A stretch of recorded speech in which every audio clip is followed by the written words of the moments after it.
The gunshot echoed across the Montana prairie, startling Katharine Davis awake from where she dozed off in the stagecoach. She clutched her carpetbag tightly, heart hammering as the vehicle lurched to a violent stop.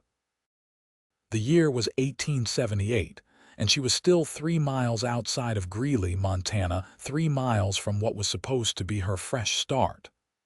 "Everybody out," a gruff voice commanded. "This here's a robbery." Katharine's fellow passengers, an elderly couple and a traveling salesman, exchanged terrified glances as the stagecoach door swung open. A masked man pointed his revolver inside, gesturing impatiently. "Ladies and gentlemen, I ain't asking twice." One by one, they climbed down. Katharine's legs trembled beneath her plain navy traveling dress, her 23 years of life in Boston not preparing her for Western bandits.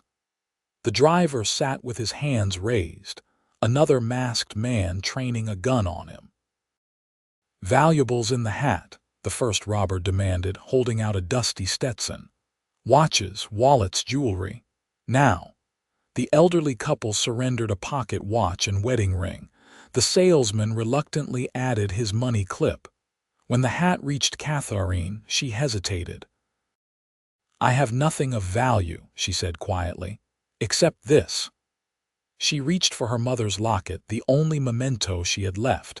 Before she could remove it, the thunder of approaching hooves made everyone turn. A lone rider appeared on the horizon, moving fast.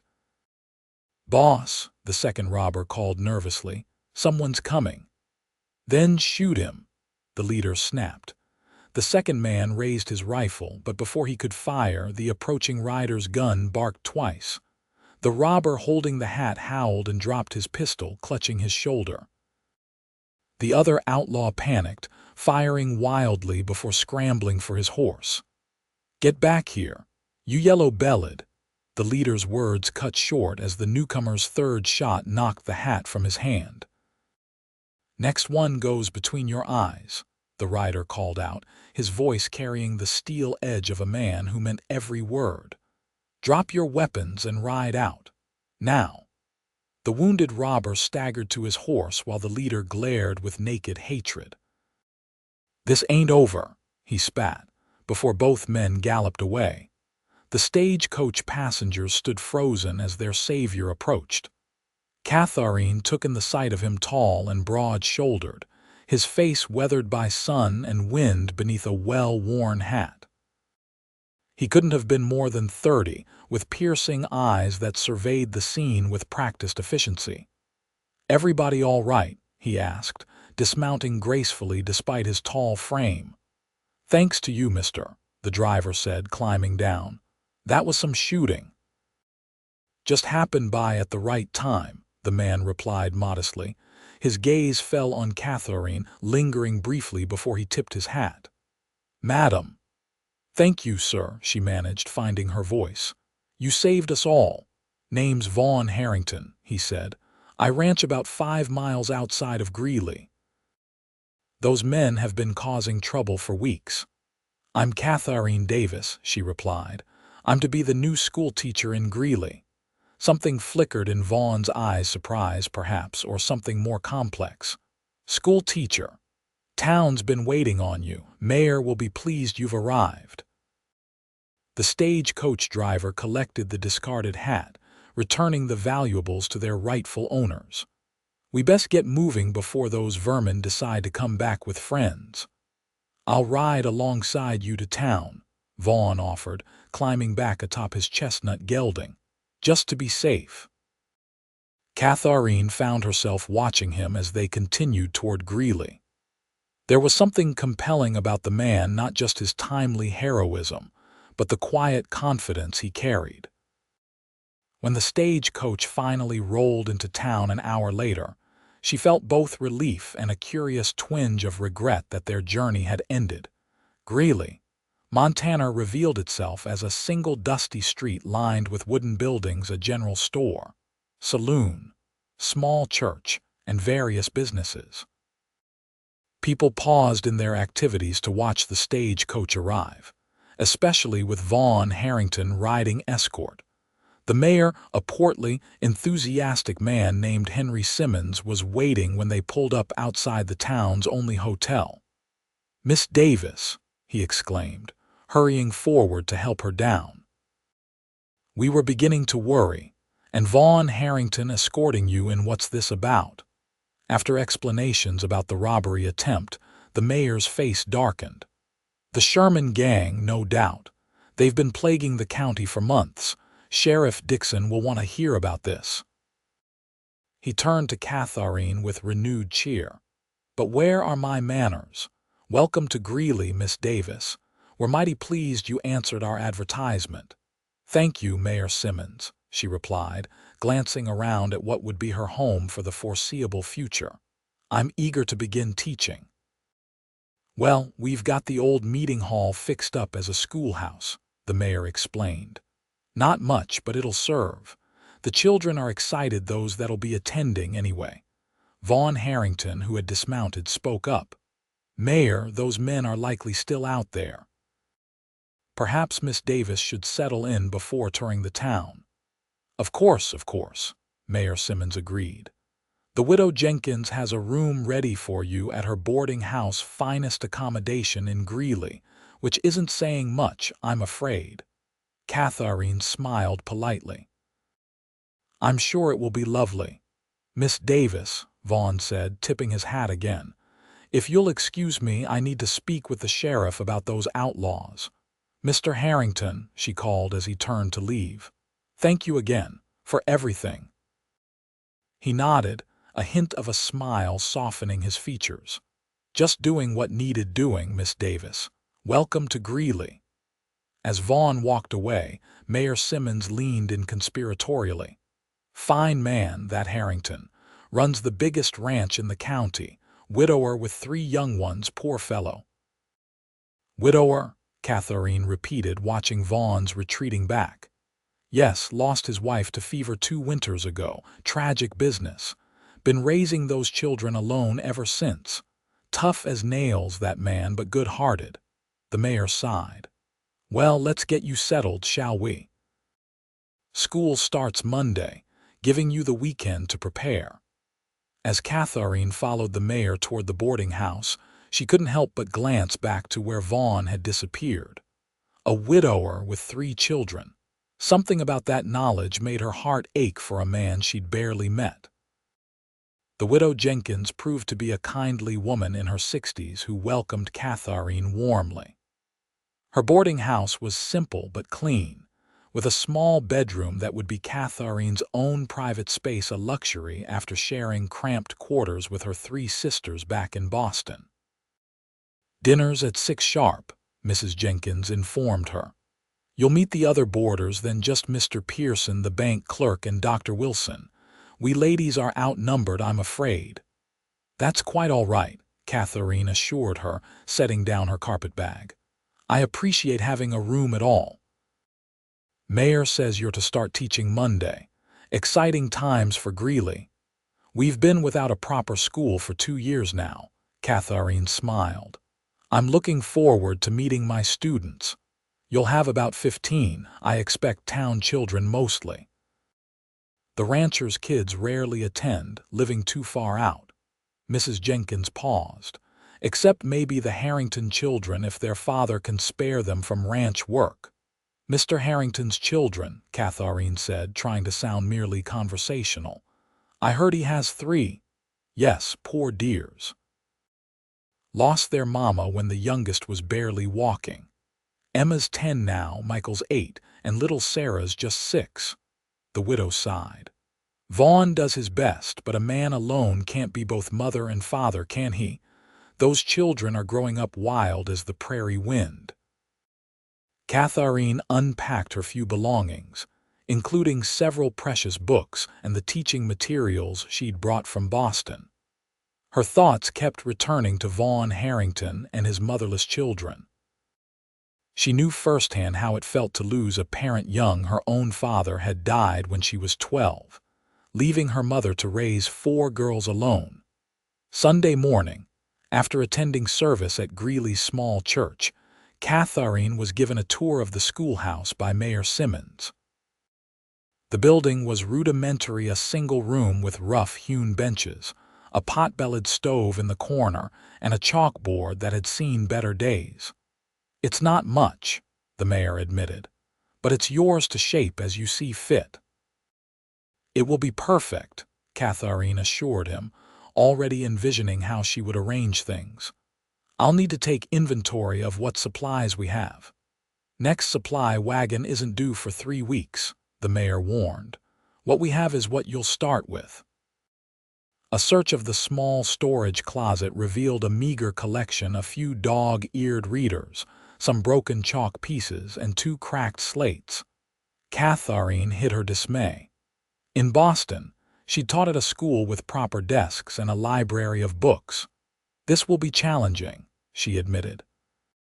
"You're not thinking of leaving already?" the mayor asked, alarmed. "Not at all," Katharine assured him. "I signed a 1-year contract, and I intend to honor it. I'll simply need to be creative." Monday morning arrived with clear skies and nervous anticipation. Katharine dressed carefully in her best teaching dress, a sensible gray with a white collar, and arranged her hair in a simple bun. She arrived at the schoolhouse an hour early to prepare, writing the alphabet in her neatest hand across the top of the chalkboard. The children began arriving just before 9 o'clock. Town children mostly, as Mrs. Jenkins had predicted, ranging from 5 to 14 years old. They eyed Katharine with varying degrees of curiosity and wariness. By 9, 12 students had assembled on the benches. Katharine had just opened her mouth to begin when the door creaked open again. Vaughn Harrington stood in the doorway, 3 children clustered nervously around him. He'd cleaned up since Katharine had last seen him, his dark hair neatly combed, wearing a pressed shirt instead of trail clothes. "Miss Davis," he said, hat in hand, "apologies for being late. The ride from the ranch took longer than expected." "Mr. Harrington," she replied, surprised and pleased, "not late at all. We were just about to begin." He nudged the children forward. "These are my young ones. Emma, Michael, and Sarah. They haven't had much schooling, I'm afraid." Katharine smiled at the children.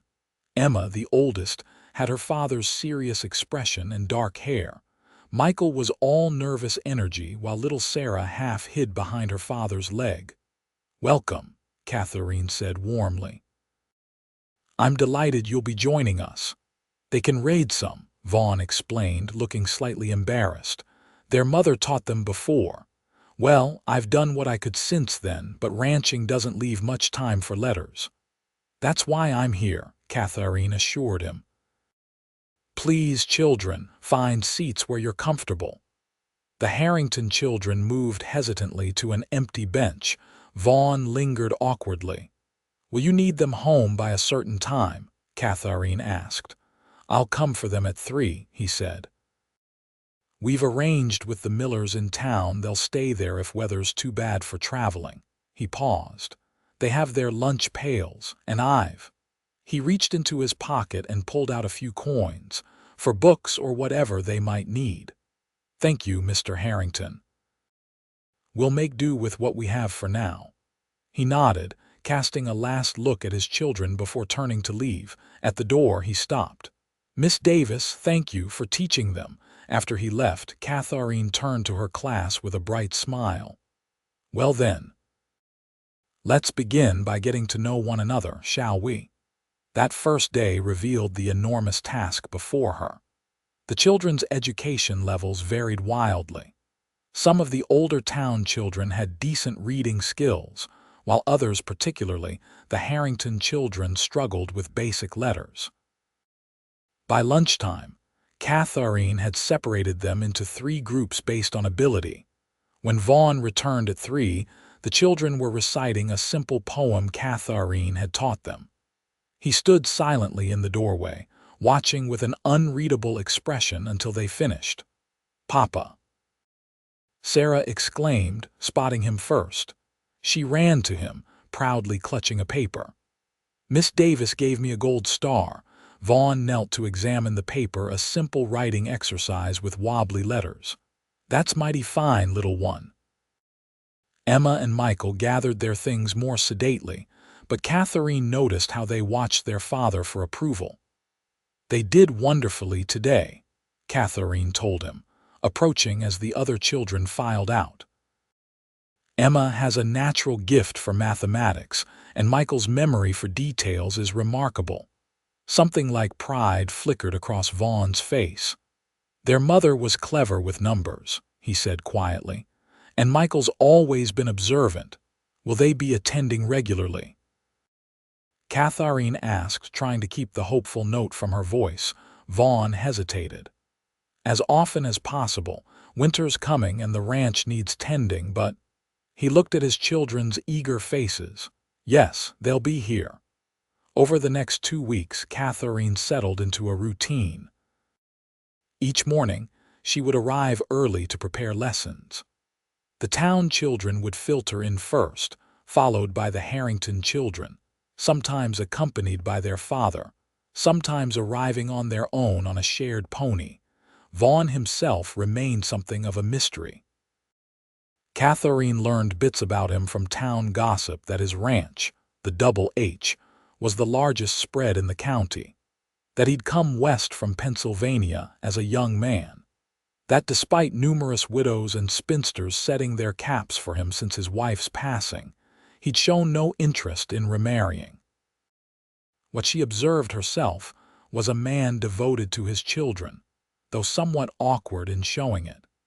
He always checked their schoolwork, listened to their stories about their day, and never failed to thank Katharine for teaching them.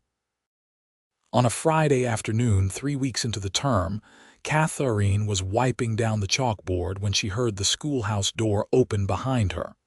Miss Davis. She turned to find Vaughn standing there, hat in hand. Mr. Harrington, the children have already left with Mrs. Miller. I know. I spoke with them in town. He shifted uncomfortably. I actually came to see you. Katharine felt a flicker of something warm in her chest. Oh, what can I do for you? It's about the children's education. He took a step forward. Emma told me they're falling behind the town children. That the others laugh because Michael can barely read. Katharine sighed. Children can be unkind, I'm afraid, but your children are making progress. It's simply that they started with less formal education than some others. That's my failing, Vaughn said, his jaw tight. After Abigail died, the ranch consumed every waking hour. The children helped where they could. Schooling just fell away. You've kept them fed and safe, Katharine pointed out. That's no small accomplishment for a man alone. But it's not enough. He met her eyes directly. I was wondering if, that is, would you consider giving them extra lessons? I can pay, of course. Extra lessons, Katharine repeated. At the ranch, maybe. Evenings or weekends. He rushed on before she could respond. I know it's asking a lot. You're probably tired after teaching all day. But they're quick learners, and I'd make sure they, Mr. Harrington, she interrupted gently. I'd be happy to help. His expression cleared. You would, of course. Every child deserves an education, she smiled. When would you like to begin? They arranged for Katharine to visit the ranch the following afternoon. Sheriff Dixon would escort her, as the Sherman gang was still at large in the county. Vaughn would have sent his ranch hand to fetch her, but the man was needed for a cattle drive. The next day, Katharine packed her teaching materials into a satchel, along with some books she'd ordered from back east. Sheriff Dixon, a taciturn man in his 40s, collected her at noon. Harrington's got a fine spread, he commented as they rode out of town. Best grazing land in the county. Man works from sunup to sundown to keep it running. It sounds like he's very dedicated, Katharine replied. Had to be. When Abigail died, many thought he'd sell up and move back east, but Vaughn's stubborn. Said his children were born on that land and they'd grow up on it too. The sheriff glanced at her. Town's mighty pleased you're helping those kids. They've had it rough. The Double H Ranch came into view after an hour's ride, a sprawling property with a sturdy two-story main house, large barn, corrals, and several outbuildings. As they approached, Katharine saw the 3 Harrington children waiting on the porch with Vaughn emerging from the barn. "Miss Davis," Emma called, waving excitedly. Katharine waved back as the sheriff helped her down from the wagon. Vaughn approached, wiping his hands on a cloth. "Miss Davis." "Thank you for coming," he nodded to the sheriff. "Dixon, appreciate the escort." "Just doing my job," the sheriff replied. "I'll be back for her before sunset." As the sheriff departed, Vaughn turned to Katharine. "The children have been excited all morning. They've cleared the dining table for your lessons."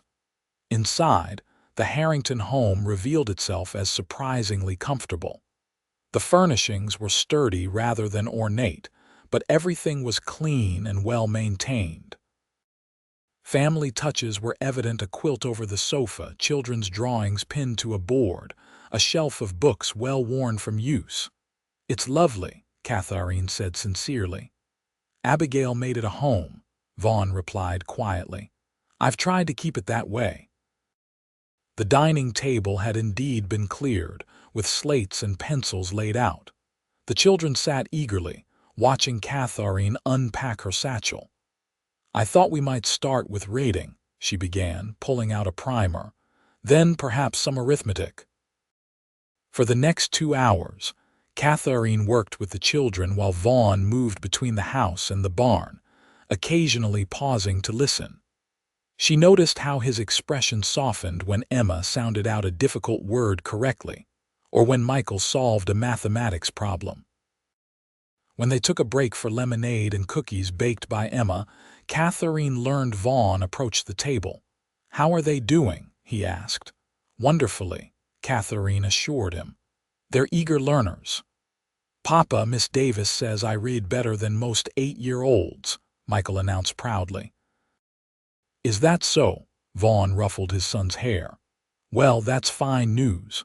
Little Sarah tugged at her father's sleeve. "Can Miss Davis come every Saturday?" Vaughn glanced at Katharine. "That's asking a lot of Miss Davis, honey." "Actually," Katharine said thoughtfully, "I could come on Saturdays." "If that would be helpful." "You've already done more than I enjoy teaching," she interrupted. "And your children are a delight." Something passed between them, a moment of understanding that made Katharine's heart beat a little faster. Vaughn cleared his throat. "Then we'd be grateful for Saturdays," he said. "If the sheriff can spare the time to escort you." "If not, perhaps one of your ranch hands could," she suggested.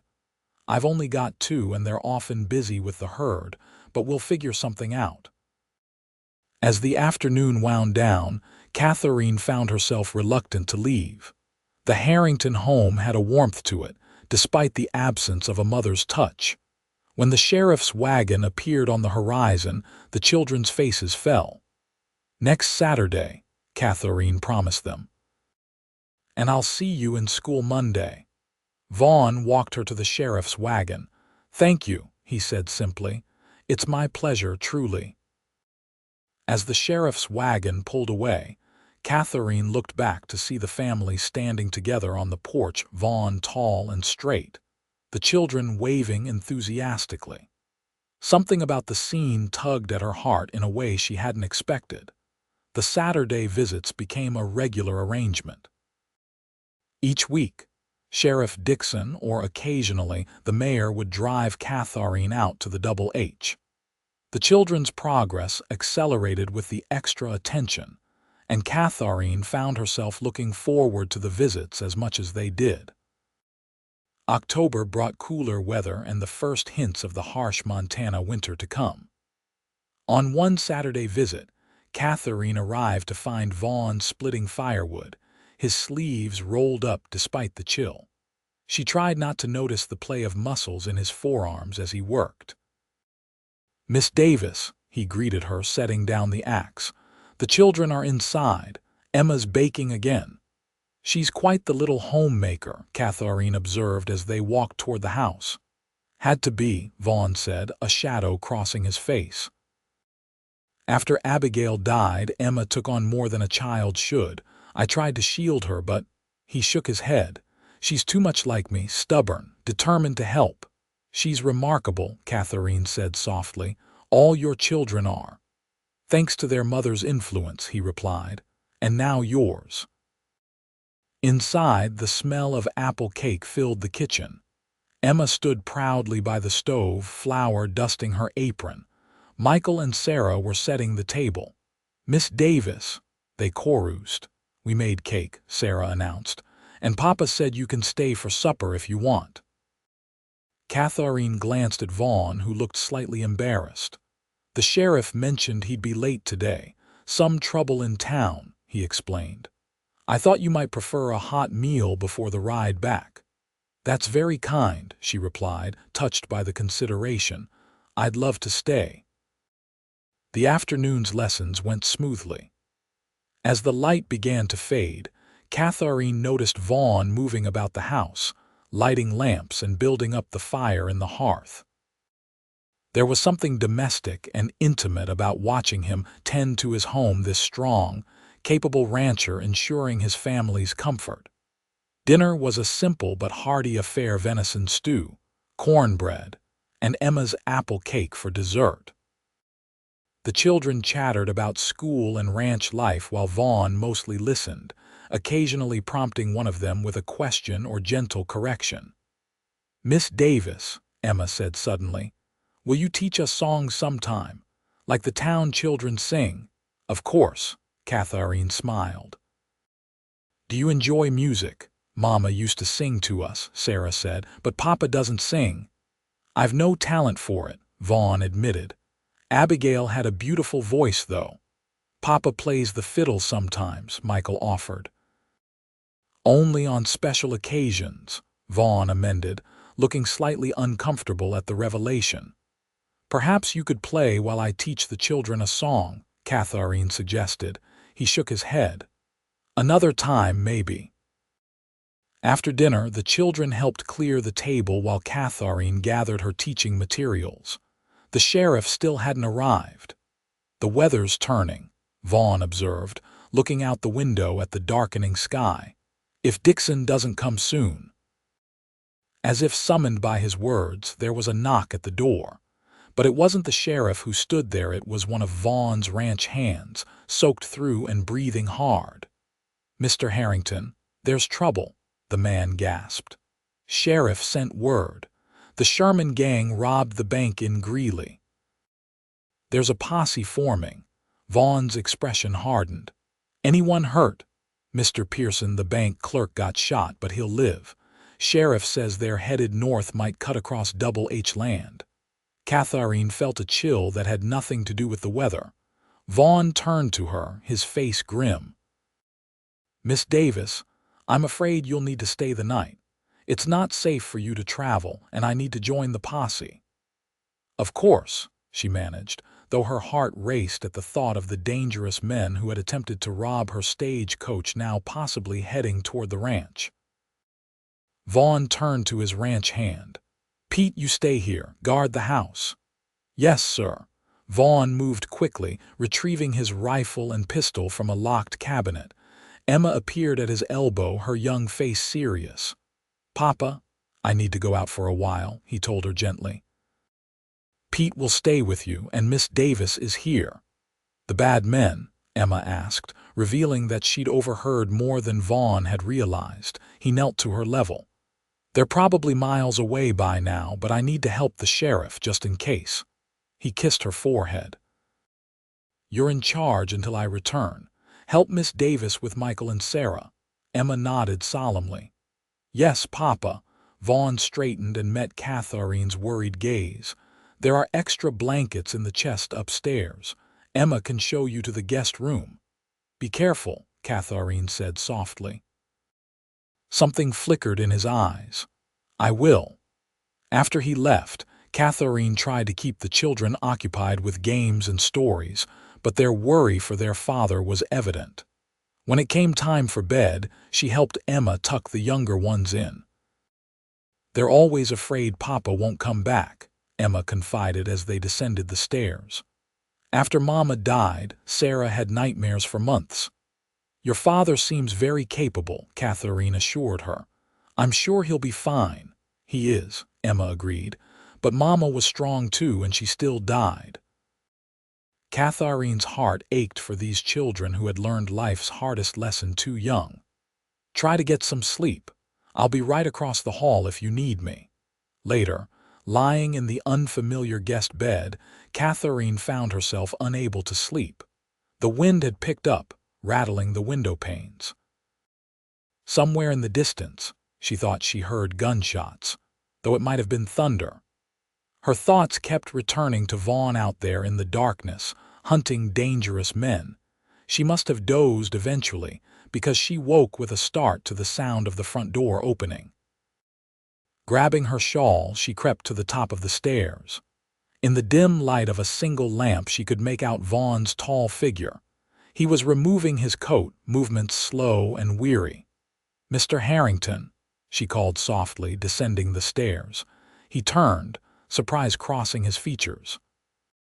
"Miss Davis, I didn't mean to wake you." "You didn't, I was." She hesitated, concerned.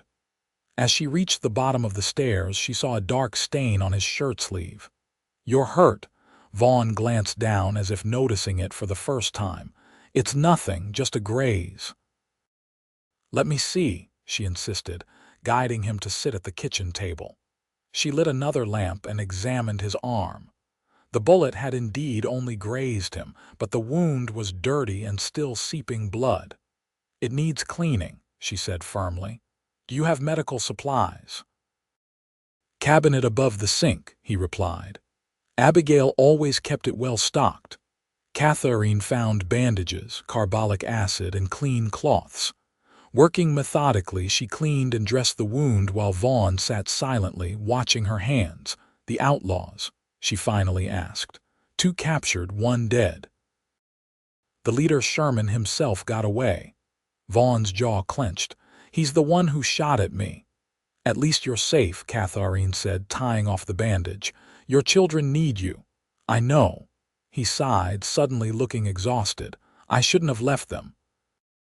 "You were protecting them," she countered. "And everyone else in the county."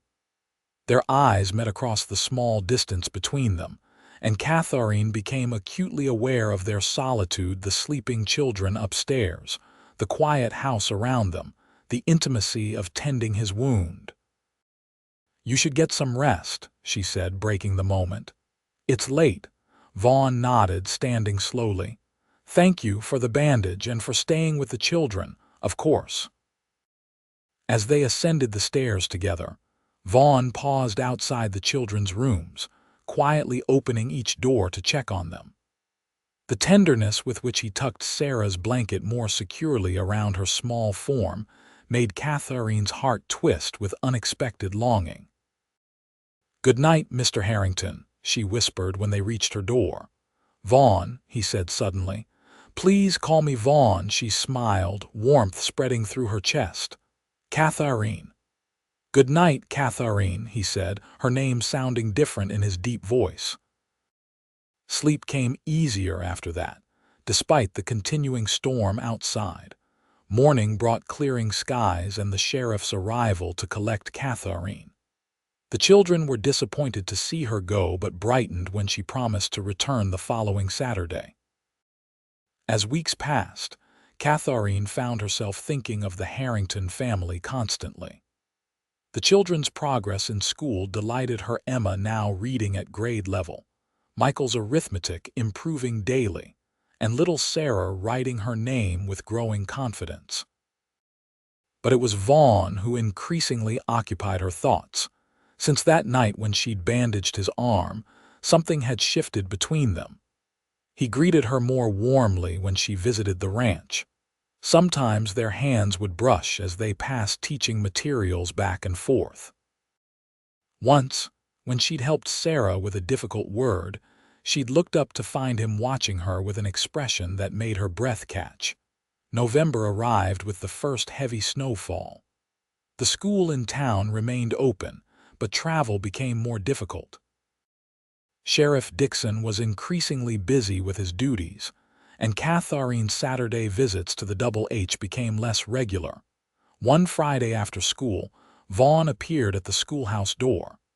Katharine looked up from grading papers, pleasantly surprised. "Vaughn, I wasn't expecting you today." "I was in town for supplies," he explained, stomping snow from his boots. "Thought I'd stop by to speak with you. Is everything all right? Are the children well?" "They're fine."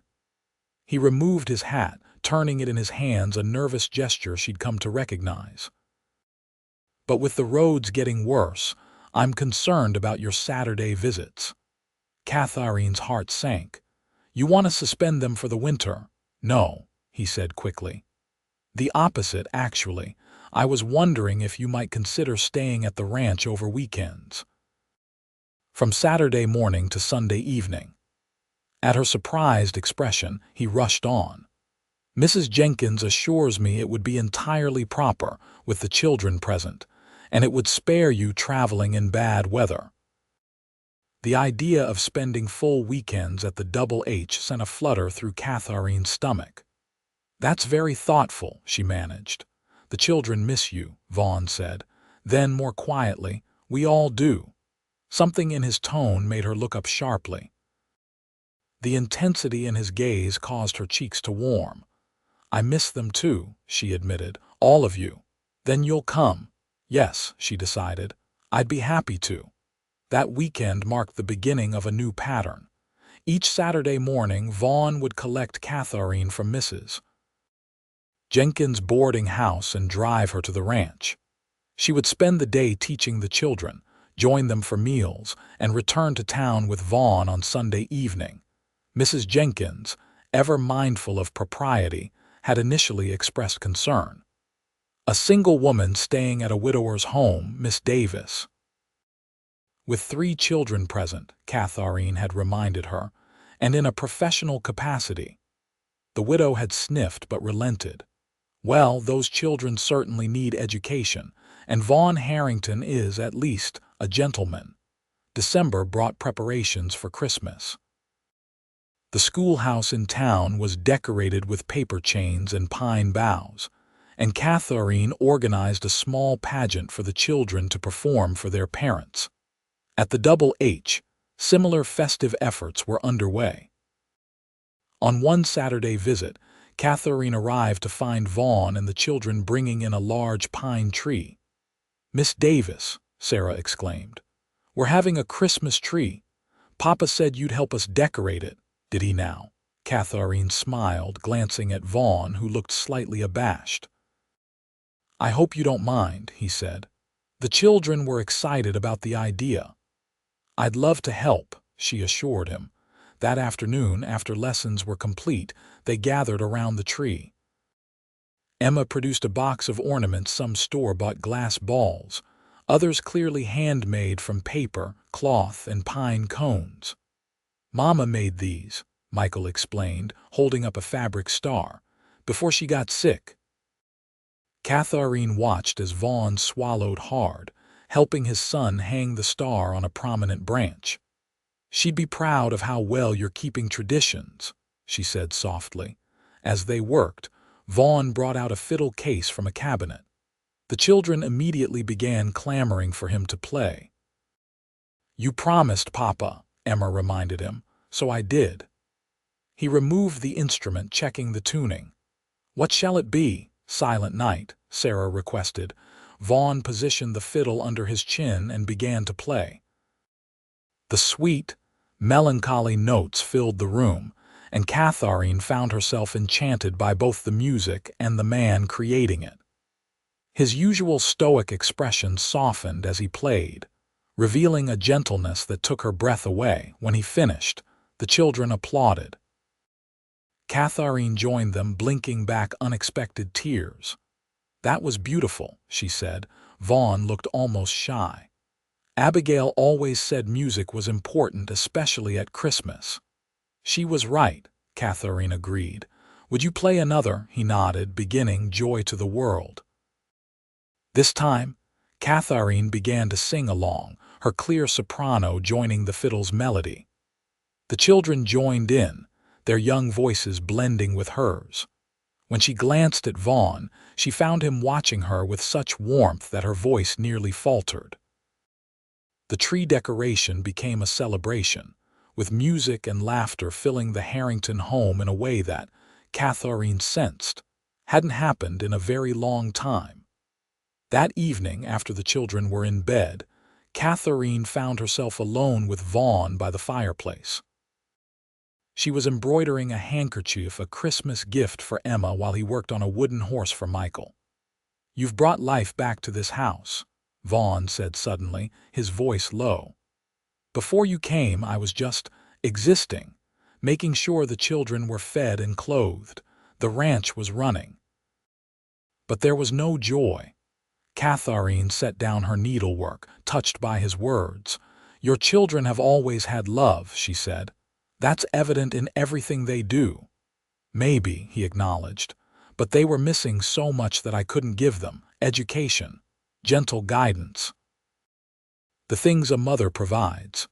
"You've done remarkably well," Katharine assured him. "They're wonderful children." Vaughn set aside his carving knife and looked at her directly. "Katharine, I need to say something, and I'm not sure how." Her heart quickened. "Just speak plainly." "The children adore you," he began, "and I've come to care for you deeply." Katharine felt warmth bloom in her chest. "Vaughn, please let me finish," he said. "I know you came to Greeley to teach, not to be burdened with a widower and 3 half-wild children. You have your career, your independence. I wouldn't ask you to give that up." "What are you asking?" she whispered. He met her gaze steadily. "Nothing yet. Just telling you how I feel, that when you're here the house feels like a home again. That watching you with my children makes me hope for things I'd given up on." Katharine's throat tightened with emotion. "I care for you too," she admitted, "and your children have become precious to me." Vaughn's expression lightened, hope replacing uncertainty. "Then perhaps with time." "Yes," she said simply. "With time." The Christmas pageant at the schoolhouse was a success. The Harrington children performed their parts perfectly, Emma reciting a poem about the first Christmas, Michael playing a shepherd, and Sarah as the littlest angel. Vaughn sat in the audience, his pride evident to everyone. Afterward, at the community gathering in the church hall, Mayor Simmons approached Katharine with a beaming smile. "Miss Davis, you've worked wonders with our children," he declared. "Especially the Harrington youngsters. Vaughn tells me Emma's reading novels now." "She's a natural scholar," Katharine replied, glancing across the room to where Vaughn stood talking with the sheriff. As if sensing her gaze, he looked up, their eyes meeting briefly. The mayor followed her glance, a knowing smile crossing his face. "You know," he said casually, "we were hoping you might consider extending your contract beyond the year. Greeley needs a permanent teacher." Katharine had been so focused on the present that she'd given little thought to when her contract would end in June. "I haven't decided my future plans yet," she admitted. "Well, I hope you'll consider staying," the mayor said. "You've become quite important to this community, to certain members especially." He nodded meaningfully toward Vaughn before moving away to greet other townspeople. Christmas morning at the Double H was a joyous affair. Katharine had accepted Vaughn's invitation to join them, arriving early with carefully wrapped gifts for each of the children, a journal for Emma, a book of adventure stories for Michael, and a small rag doll for Sarah that she had sewn herself. The children's delight in their presence warmed her heart, as did their excitement in presenting her with gifts they had made, a bookmarker embroidered by Emma, a carved wooden letter opener from Michael, with Vaughn's help, and a drawing from Sarah of all of them together, with "Our Family" written in careful letters across the top. Katharine's eyes misted at the sight, "It's beautiful, Sarah." "That's you," the little girl explained, pointing to a figure next to the one labeled Papa. "And that's us at school." Vaughn, watching nearby, looked both pleased and slightly anxious. "Children have a way of speaking truth," he said quietly. Later, when the children were playing with their new toys, Vaughn presented Katharine with a small, wrapped package. "This isn't much," he said, "but I wanted you to have something." Inside was a silver brooch shaped like a book with a tiny pearl set in the cover. "It was my mother's," Vaughn explained. "She was a teacher before she married my father." "Vaughn, I can't accept this," Katharine protested. "It's a family heirloom." "That's why I want you to have it," he said simply. "Because I hope someday you might consider becoming part of this family." Katharine's heart soared at his words. Impulsively, she leaned forward and pressed a kiss to his cheek. "It's the most beautiful gift I've ever received," she whispered. January brought heavy snows that sometimes made travel between town and the Double H impossible. On one particularly stormy Friday, Katharine dismissed school early, concerned about the children getting home safely. The Harrington children were staying with the Millers in town for the weekend, as the ranch road was nearly impassable. Katharine was surprised, therefore, to hear a knock at the schoolhouse door as she was gathering her things to leave. Opening it, she found Vaughn standing there, snow-dusting his coat and hat. "Vaughn, what are you doing in town?" "The children are with the Millers, I know," he said, stamping snow from his boots as he entered. "I came to see you." Something in his tone made her pulse quicken. "Is everything all right?" "No," he said, removing his hat. His dark hair was damp with melted snow.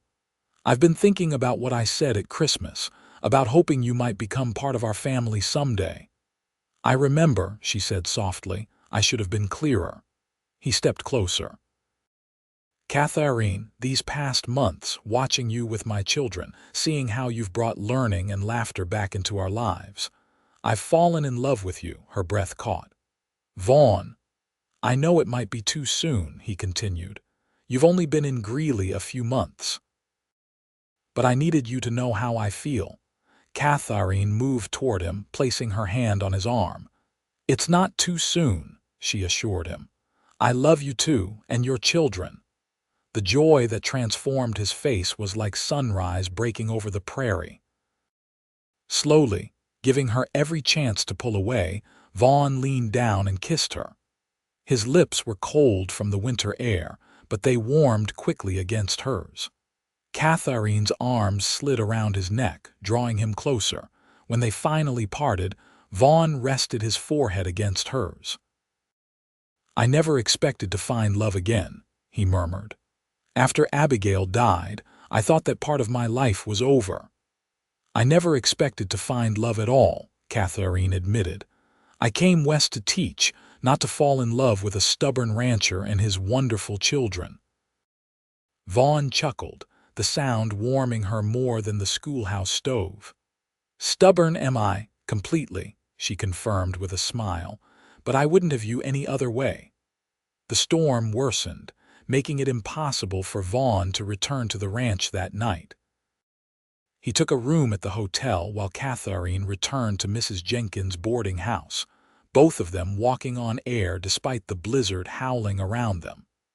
The next morning, Vaughn spoke with Mayor Simmons and Reverend Phillips. By afternoon, word had spread throughout Greeley that Vaughn Harrington had asked for Miss Davis's hand in marriage, and she had accepted. Mrs. Jenkins was the first to congratulate her, though not without a hint of "I knew it" in her tone. "That man has been sweet on you since the day you arrived," she declared. "Any fool could see it." "Was I the only fool who didn't?" Katharine laughed. "Oh, you knew," the widow said with a knowing smile. "A woman always knows when a man like Vaughn Harrington is in love with her." Perhaps she had known, Katharine reflected later. There had been something between them from the beginning, a connection that had only strengthened as she'd gotten to know him and his children. When the storm finally cleared, Vaughn brought the children to the boarding house. They erupted with joy at the news, Sarah throwing her arms around Katharine's waist while Emma and Michael bombarded them with questions about the wedding and whether Katharine would live at the ranch.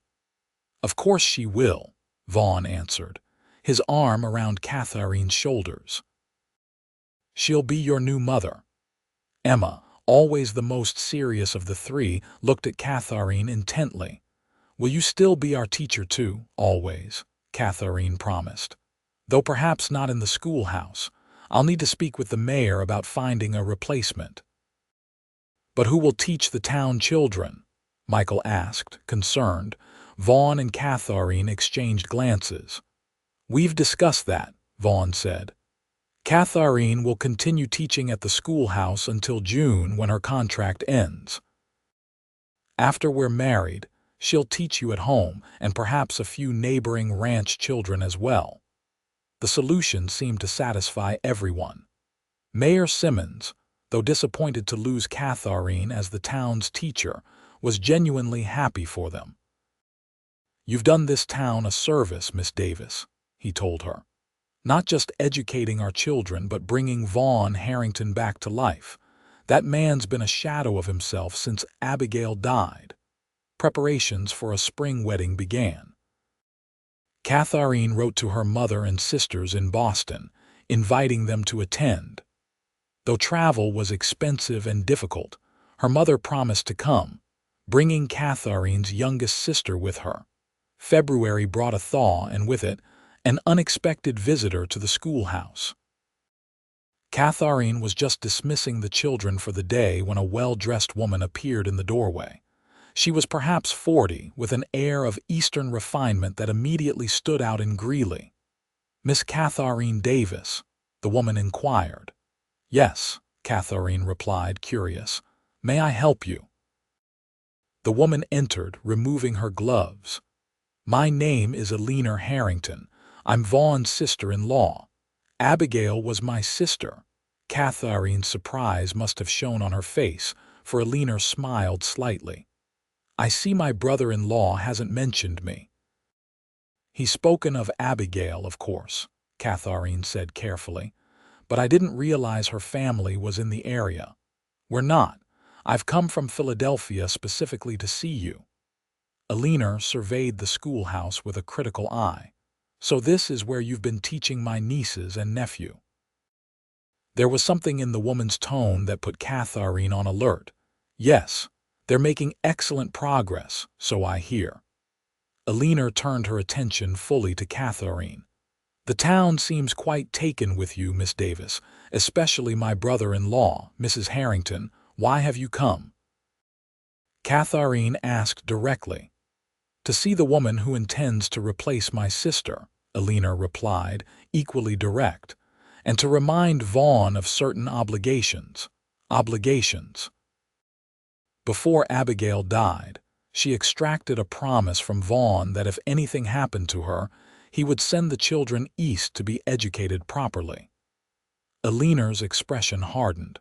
A promise he has conveniently forgotten. Katharine felt as though the floor had shifted beneath her feet.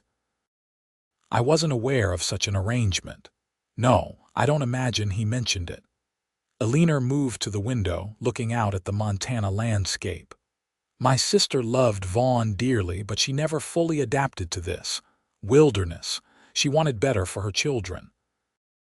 Before Katharine could formulate a response, the schoolhouse door opened again and Vaughn himself appeared. His expression darkened at the sight of his sister-in-law. "Vaughn," he said flatly, "this is a surprise." "Evidently," she replied. "I've just been introducing myself to your fiancé." The tension between them was palpable. Vaughn moved to Katharine's side, his hand finding hers. "Katharine, I'm sorry. I should have warned you Vaughn might visit." "How could you?" Vaughn asked, her voice rising slightly. "When you didn't respond to my letters?" "Because there was nothing to discuss," Vaughn replied firmly. "The children are staying here with me. That wasn't what Abigail wanted." Abigail wanted them to have education and opportunity, Vaughn countered, which they now have, thanks to Katharine. Alina turned her gaze to Katharine. Miss Davis, you seem like a sensible woman. Surely you can see that 3 children would have better prospects in Philadelphia than in this frontier town. Katharine felt caught between them, but Vaughn's warm hand in hers steadied her. Mrs. Harrington, she said carefully, I believe children belong with those who love them most. From everything I've seen, that's here with their father. Alina's mouth tightened. I see you've already taken sides. There are no sides, Katharine replied. Only what's best for Emma, Michael, and Sarah. They're thriving here. They have their father's love, education, and a community that cares for them. And soon a new mother, Vaughn added, squeezing Katharine's hand. Alina looked between them, something in her expression softening slightly. You truly care for them, don't you, Miss Davis? With all my heart, Katharine answered honestly. A long moment passed before Alina sighed. Abigail would be pleased they're being educated at least, she conceded. Though she'd be scandalized by your methods, teaching them in a drafty schoolhouse rather than a proper academy. Actually, Katharine couldn't help saying, your sister began teaching them at home by the fireplace. I'm merely continuing what she started. This seemed to take Alina by surprise. Did she? She set up a chalkboard by the fire, Vaughn confirmed, his voice gentler now.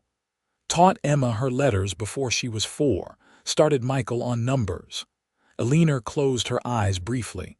That sounds like Abigail. When she looked up again, her hostility had diminished.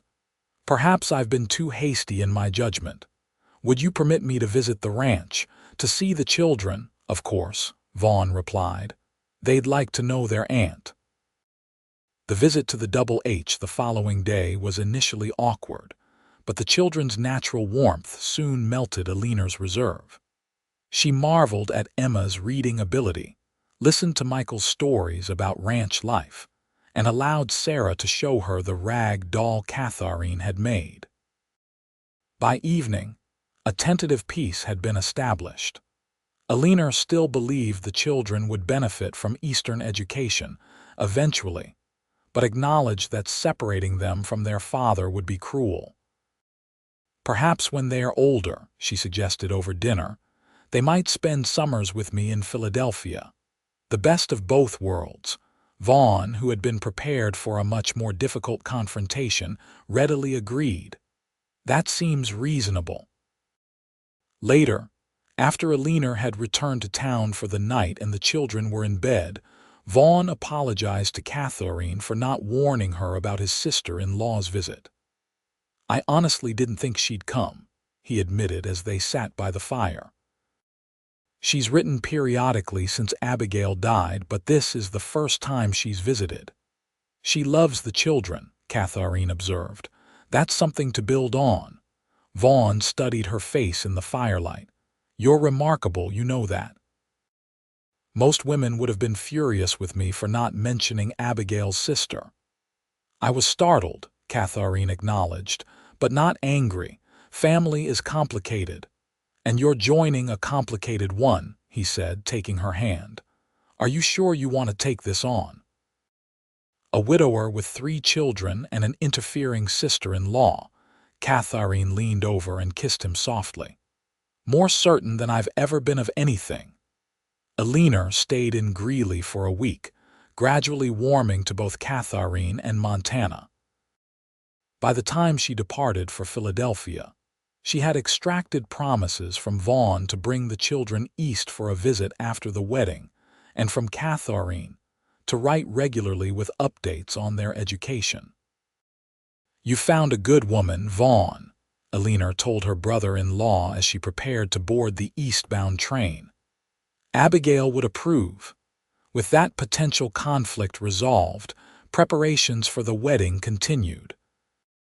March brought the first hints of spring to Montana, patches of grass emerging from melting snow, hardy wildflowers appearing on south-facing slopes. Katharine's mother and sister arrived in early April, wide-eyed at the vast Montana landscape, so different from their Boston home. Mrs. Davis, a dignified widow who had raised 4 daughters alone after her husband's death, viewed the double H with obvious approval. "This is a substantial property," she remarked to Katharine as Vaughn showed them around. "Your Mr. Harrington has built something impressive here." "It was his father's originally," Katharine explained. "Vaughn expanded it after taking over." Mrs. Davis nodded thoughtfully. "And the children are well-mannered. That speaks well of both their father and their late mother." "And Katharine's influence," Vaughn added, joining them. "They've flourished under her teaching." By the time the tour concluded at the main house, where Emma had prepared tea with Mrs. Jenkins' help, Mrs. Davis was thoroughly won over. "I can see why you've chosen to make your life here, Katharine," she said.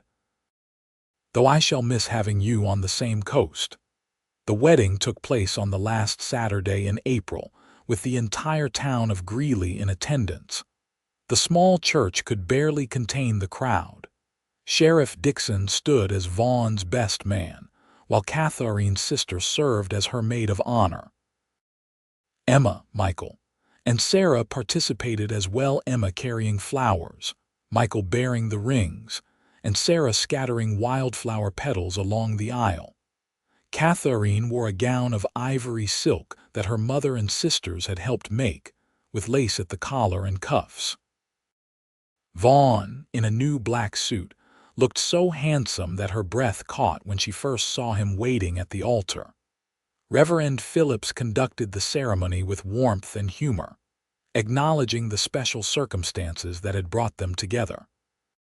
"Today we celebrate not just the union of Vaughn and Katharine," he said, "but the formation of a complete family. These children," he nodded to Emma, Michael, and Sarah, standing proudly nearby, "are gaining not just a stepmother but a teacher, guide, and friend." When it came time for the vows, Vaughn's deep voice was steady and sure. "Katharine, you brought light back into our home when I thought it was gone forever. You gave my children education, but more importantly, you gave them hope and joy. I promise to love and cherish you all the days of my life, to be your partner, protector, and friend."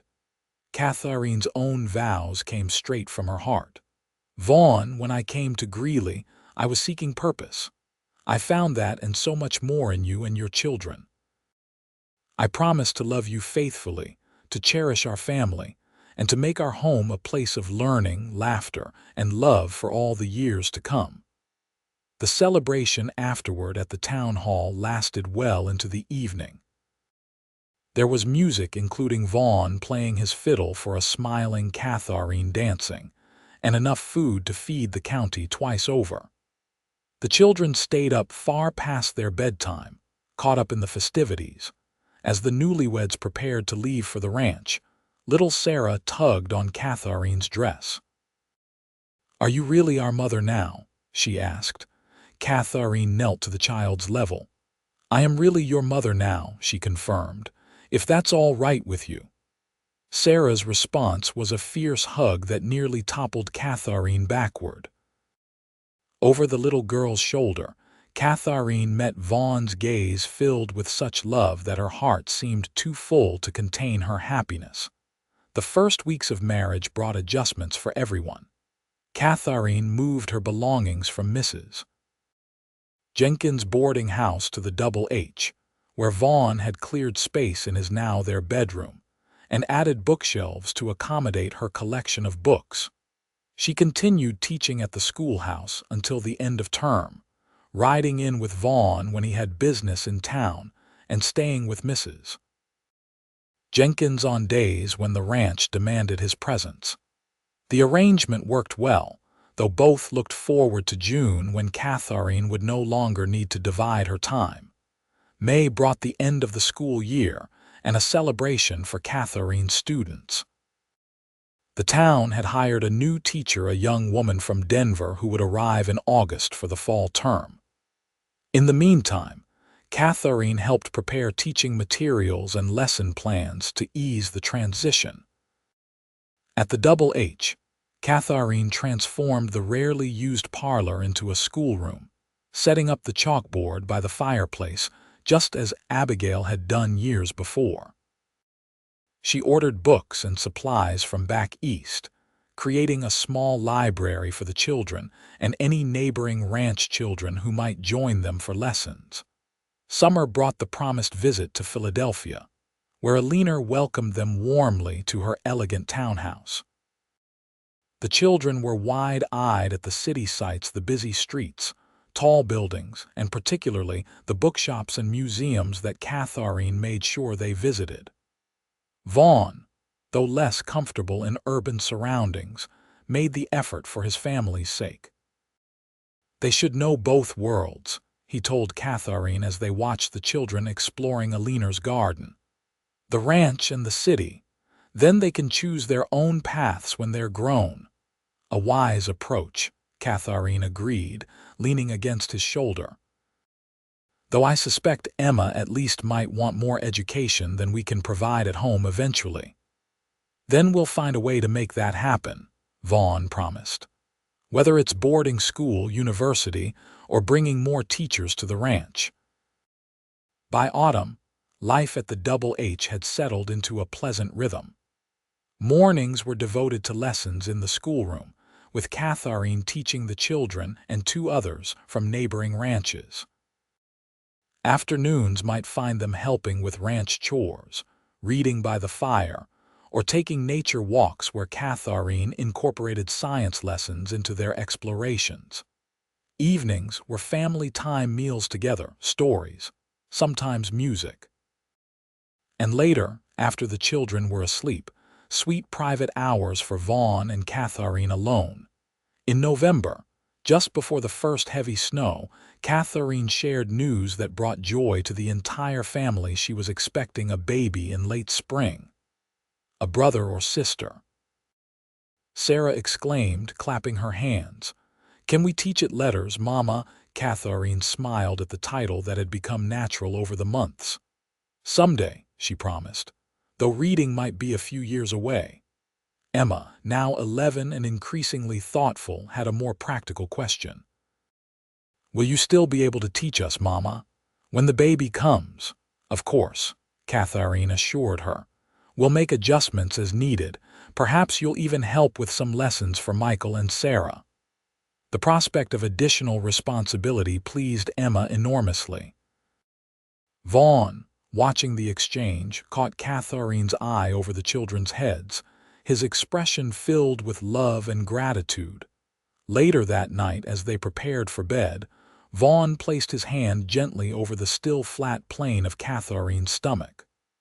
"Another child to teach," he said softly. "Our family keeps growing."